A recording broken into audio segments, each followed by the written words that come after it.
Libra, hi! Welcome to Mr. Queen PH. At ito ang inyong weekly reading for June 3 to 9, 2024. So if you're interested in private readings, meron tayong link sa description at sa pinned comment kung gusto nyong magpa-book.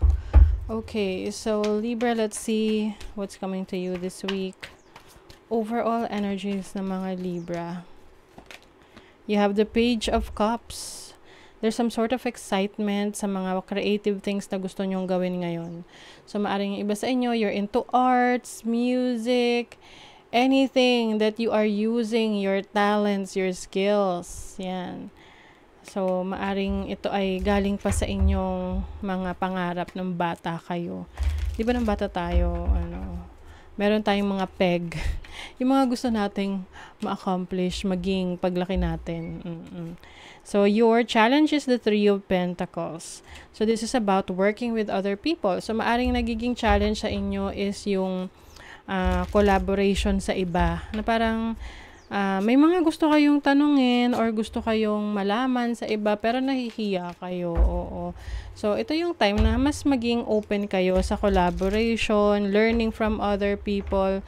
Kasi, no man is an island. I mean, we need to learn from each other kasi iba-iba rin tayo ng mga experiences, and if we share our knowledge and skills sa iba, then definitely mas maraming matututo, 'di ba? So your opportunity is the Eight of Swords. So as an opportunity, I think you are freeing yourself, no? Pinapalaya mo na ang sarili mo sa limitations na 'yan.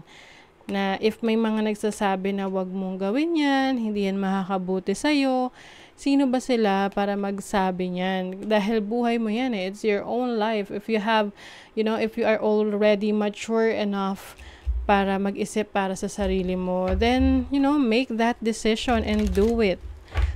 What is stopping you? Anong pumipigil sa'yo na gawin yan? Diba? I feel like you are tapping into your creativity eh. Meron ka mga gustong gawin. Like, you want to start your own business by, cooking, pagluluto, or baking. Dahil yun yung passion mo. Kaya lang yung iba, sinasabi na unstable yan. Kasi kapag nag-work ka sa company, sure na sure yan, may susweldohin ka. Ayun nga lang, kaya lang fix lang siya, 'di ba? Wala masyadong growth, maraming limitations sa company. So, for some of you, yun yung realizations nyo. Your blessing is the Two of Pentacles. So, this is about multitasking. So, kung ano man yung mga pagsasabay-sabayin nyo ngayon, especially in your career, tapos meron pa kayong mga projects on the side, you're going to be successful in that. So, mamamanage mo yan ng maayos ngayong week na ito. Okay? So, let's see naman yung inyong money, career, finances, energies. And I also see, as a blessing, pwedeng meron kang hinihintay na opportunity na dumating sa'yo sa career mo or sa trabaho mo or gusto mo mag-business na pwede mong pagsabayin yung dalawa. So, money, career, finances, you have the Ten of Pentacles. See, money is flowing to you, Libra.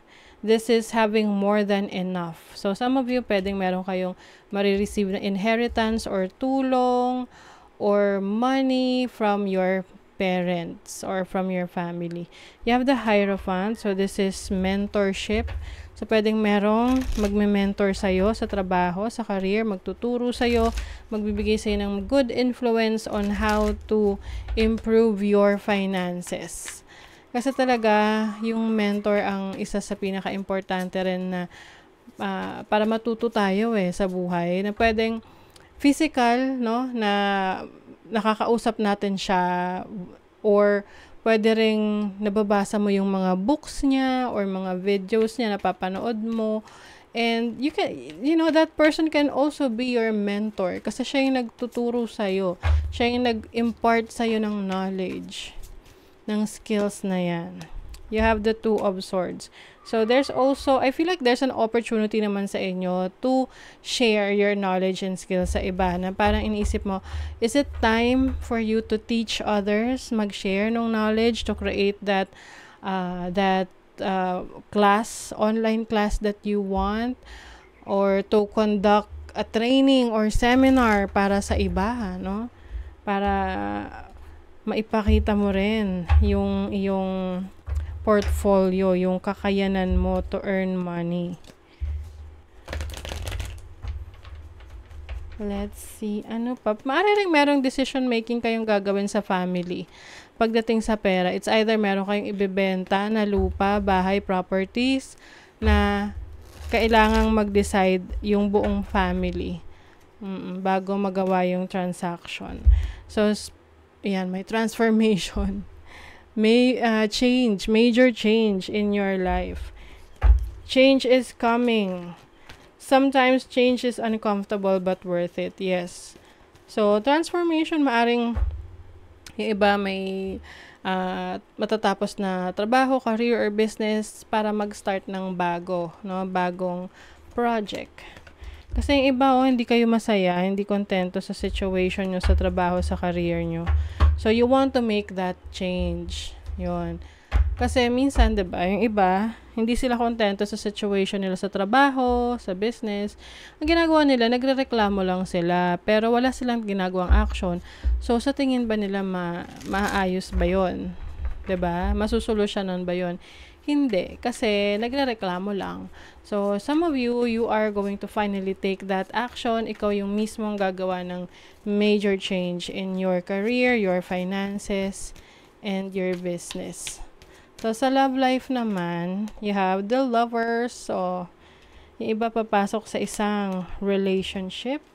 Or if you are already in a relationship right now, I feel like mas tatatag yung connection ninyo ng person mo. Pwedeng iba sa inyo ang kadil nyo ay yung soulmate nyo mismo. Pwedeng Gemini or isang fire sign, Aries, Leo, Sagittarius. Some of you maaring merong bibigyan ng chance sa relationship, lalo na kung hindi naman naging ganun kasama yung inyong paghihiwalay. Pwedeng meron lang obstacle at some point in your life kaya hindi nagpatuloy yung relationship, but I feel like ngayon mas open-minded ka with this person. Some of you, pwede rin may conversion, no, ng kanilang religious beliefs para mapatunayan niya ang kanyang pagmamahal sa kanyang person. But I also feel like when it comes to relationships, gusto mo ngayon yung talagang nakakasundo, no? Ito yung tipong hindi lang dahil pinagbibigyan mo siya or pinagbibigyan ka niya. It's about mutual understanding. Na meron kayong mutual agreement about what you want for your relationship. No? And then, if you are single, maaring merong person from the past na babalik. So, nasa sayo yan kung bibigyan mo ng chance tong person from the past. Okay. Yeah. Yung iba naman na single dito, pwedeng papasok kayo sa isang relationship ng yung parang mabilis lang. Pwedeng ma-involve kayo sa isang whirlwind romance na tipong kakakilala nyo lang. Parang feeling nyo, matagal na kayong magkakilala. Kasi nga soulmate energy, diba? Tapos, ayun, magko-commit agad. So, leaf, cutter, ant, ask for help, seek support, you are not alone. So, if there are times na parang feeling mo, wala kang kakampi, you're feeling down, hindi totoo yan. Meron at merong tutulong sa'yo. Even if you're just praying, no? Yung spirit guides, yung mga archangels mo, if you believe in angels, your higher self, yan yung tutulong sa'yo. You are not alone. And there are some people also na very supportive of what you do. Okay? And then, ancestral healing. Your ancestors are holding space for you to heal your past. Yes. And I think, yung ancestors mo rin, no? Yung mga namayapa mo ng mga mahal sa buhay ang gumagabay sa'yo ngayon. They are holding space for you to heal your past.